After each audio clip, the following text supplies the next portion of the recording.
Olá, pessoal! E estamos juntos de novo. Vocês estão se cuidando em casa, vocês, sua família, as pessoas mais velhas da sua família, se cuidem, vamos nos cuidar todos. Mas veja, temos mais temas para trabalhar da nossa história, da nossa bela história, para você passar no vestibular, para você passar no Enem. Cair matando. E o assunto desta aula é um assunto que às vezes você não vai encontrar bem definido nos livros, nas apostilas, nos materiais didáticos, às vezes que você tem para a preparação para o vestibular. Às vezes você não encontra bem definido isso. No livro de vocês tem ali, muito bom, no livro de vocês tem, mas vamos ampliar um pouquinho esse conceito. E é o conceito de antiguidade tardia. O que é a chamada antiguidade tardia? Vamos entender. Nós temos os 4 períodos históricos, vamos lembrar. Idade Antiga, Idade Média, Moderna e Contemporânea. Repetido, Idade Antiga, Idade Média, Moderna e Contemporânea. E você tem os 4 períodos, certo? Só que os historiadores, para poder analisar um período mais aprofundadamente, eles criaram, digamos assim, como se eles pegassem a história através de uma lupa, como que através de um microscópio, e aproximassem mais a história. E aí eles fizeram um recorte. E esse recorte eles chamam de antiguidade tardia. Este recorte vai do finalzinho da Idade Antiga para o início da Idade Média. Ah, professor, então inventaram um 5º período para a história? Não. É apenas um recorte para estudo. Continua os 4 períodos direitinho, continuam. Só que para recorte, para poder estudar isso mais de perto, os historiadores pegaram um trecho e deram um nome. Mas é só em termos de estudo, só para estudos. Não se colocou um outro período. E repito, este recorte, ele vai do finalzinho da Idade Antiga para o iniciozinho da Idade Média. É o período de transição entre um e outro. O período de transição. Beleza? Agora vem comigo, vamos para os slides. Olha lá, ó. Esse período da Antiguidade Tardia, olha no slide, vai do século 3 depois de Cristo ao século 8 depois de Cristo. Vai do Império Romano à evolução dos reinos romano-germânicos. Vem para cá. Vai do final do Império Romano, tá? Final do Império Romano para o surgimento dos reinos romano-germânicos. Que reinos romano-germânicos são esses, professor? São os reinos que vão surgir a partir das invasões bárbaras. Os bárbaros vão chegar, os povos invasores vão chegar, né? E vão tomando certos territórios. E nestes territórios criando seus reinos, seus próprios reinos, certo? Só que esses reinos que eles vão formar vão ser reinos que vão ter uma mistura cultural e étnica. Isto é, vão ter uma mistura do romano com o germânico. Do romano que já estava ali com os povos bárbaros germânicos que chegaram. Joia? Volta comigo para o slide. Vamos lá.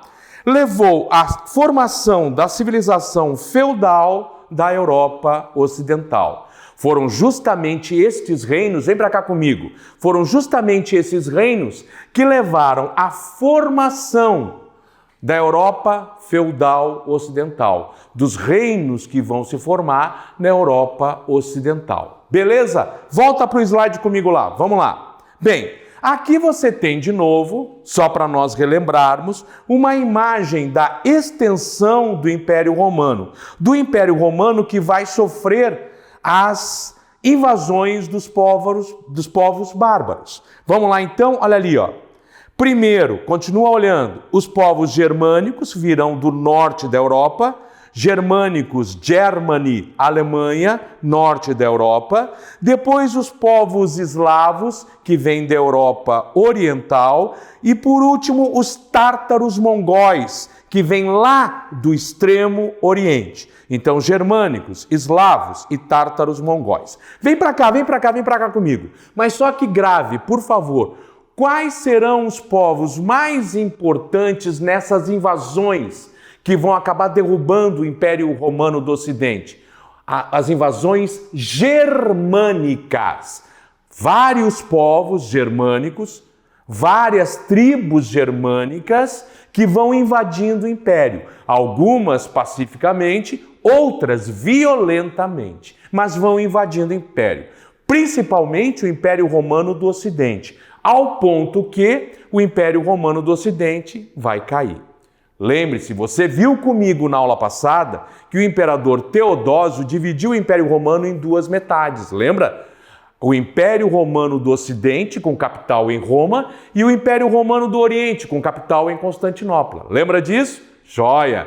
Só que estas invasões elas vão cair mais sobre o Império Romano do Ocidente e vão acabar esfacelando o Império Romano do Ocidente. E a partir daí vão surgir alguns reininhos, certo? Bom, vamos para frente, volta para o slide lá.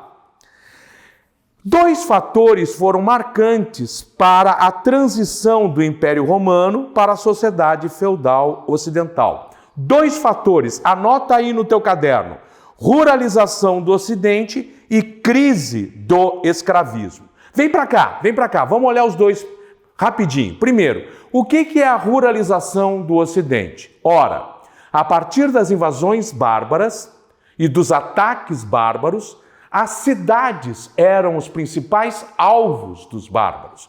Os bárbaros atacavam as cidades romanas, porque a civilização romana era uma civilização de cidades, de urbes, daí a palavra urbano, de urbes, de cidades. Tá? E os bárbaros vão atacar essas cidades. E aí o que vai fazer a população? A população vai abandonar as cidades e ir morar no campo, sob a proteção de algum grande proprietário de terras, porque as cidades, mesmo moradas, se tornaram inseguras.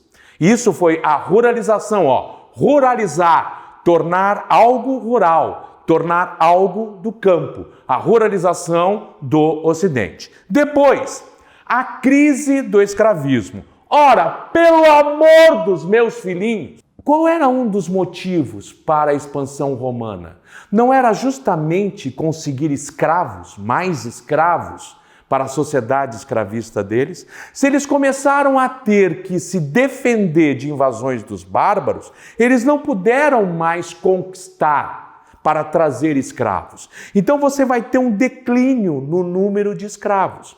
E isso vai tornar o preço do escravo mais caro e automaticamente desvantajoso comprar escravos. O que nós vamos ter aí? O início, o retorno da mão de obra livre como opção. O escravo vai sendo passo a passo substituído pelo colono livre que vai trabalhar nas terras dos grandes proprietários. Esse colono livre que o grande proprietário não precisa comprar e também não precisa sustentar como teria que sustentar um escravo. Que o cara se vire, só que trabalhe no campo. Esses colonos acabarão virando, na Idade Média, os servos dos grandes feudos dos senhores feudais. A crise do escravismo, então. Beleza? Volta comigo para os slides. Vamos lá. Bem, foi durante esse período também que nós tivemos a evolução do cristianismo e da própria Igreja Católica. Agora vem para cá comigo, uma informação importante, tá? Em que período Jesus nasceu? Historicamente, nós podemos localizar o período em que Jesus nasceu, sabia? E ele nasceu durante o governo do primeiro imperador romano, Otávio Augusto. Nesse momento, Jesus nasceu. E 33 anos depois, de acordo com a tradição, ele morreu no governo do imperador Tibério. Nós temos como localizá-lo historicamente, então, portanto. Jesus nasce no início do Império, no período do Alto Império. tá? E a partir daí, depois da morte de Jesus e ressurreição, de acordo com a tradição, né, nós vamos ter a igreja cristã em desenvolvimento e alcançando vários territórios do Império Romano, crescendo dentro dos territórios do Império Romano, alcançando as populações do Império Romano. A princípio, Roma vai lutar contra o cristianismo. O cristianismo será uma religião perseguida dentro de Roma. Até porque o cristianismo prega a ideia da igualdade entre todos.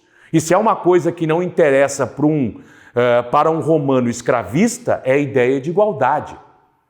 Porque, mas se ele tem escravo, o escravo não é igual a ele. Então essa ideia de igualdade do cristianismo ia contra os interesses de Roma. E também uma outra coisinha, para o cristão, assim como para o judeu também, só existe um Deus. E nada mais do que este Deus é divino.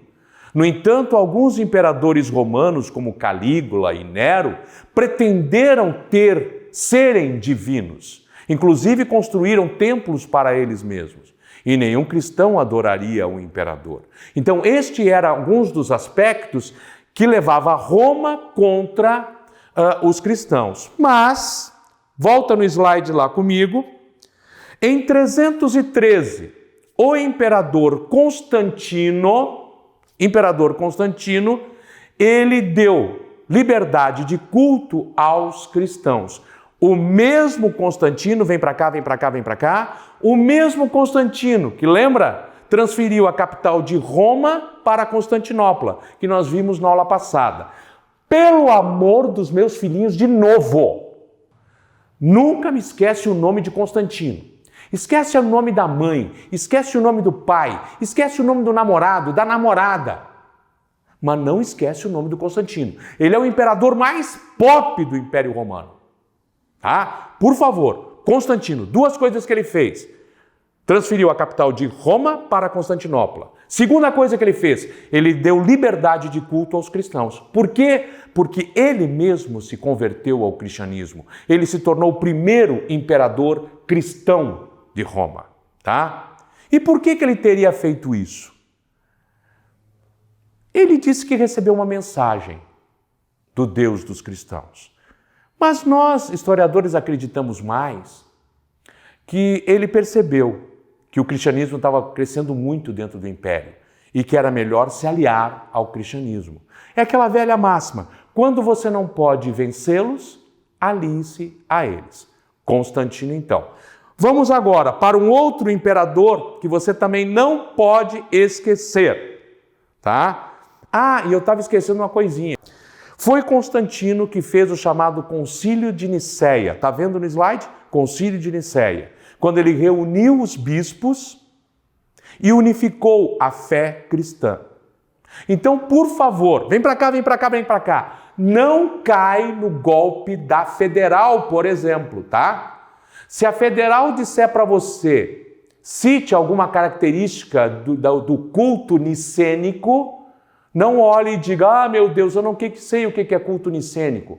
Culto nicênico é o culto católico. Só que a Federal tentou te enganar, tá? Por quê? Porque tudo que nós temos hoje na Igreja Católica se estabeleceu a partir do culto nicênico. Bem, e o outro imperador que você não pode esquecer é Teodósio. Porque foi Teodósio que tornou a religião cristã oficial do império. Agora todos dentro do império têm que ser cristãos. Sinônimo de cristão virou romano. E romano virou sinônimo de cristão. Ele vai tornar oficial a igreja cristã. O imperador Teodósio, outro que você não pode esquecer de jeito nenhum. E para finalizar, você tem ali, nos slides, olha lá comigo, os germânicos foram o principal povo a dominar o Império Romano e construir ali vários reinos na Europa que antes era romana.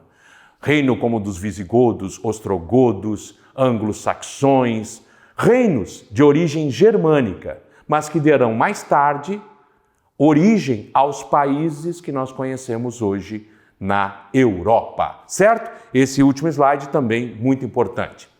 Um abraço, até nossa próxima aula. Tchau, tchau. Ah, Zé Fini.